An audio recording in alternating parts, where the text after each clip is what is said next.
మాసిపోయిన జీవితాలను నిబ్బరము, ధైర్యమును నీకు కలగజేస్తూ ఆ దేవుడు నీకు గొప్ప కాపరిగా ఉండబోతా ఉన్నాడు. ఆమేన్, ఆమేన్.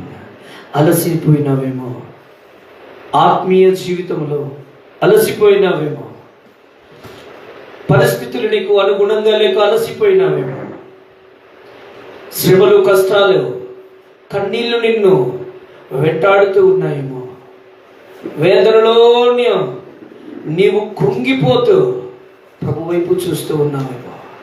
ఆ దేవుడు ఈరోజు నీతో పలుకుతున్నమాట, ఇదిగో నేను నీకు మంచి కాపరిని ఉన్నాను, నేను నీకు మంచి కాపరిని అని దేవుడు ఈరోజు మనందరితో మాట్లాడుతున్నమాట.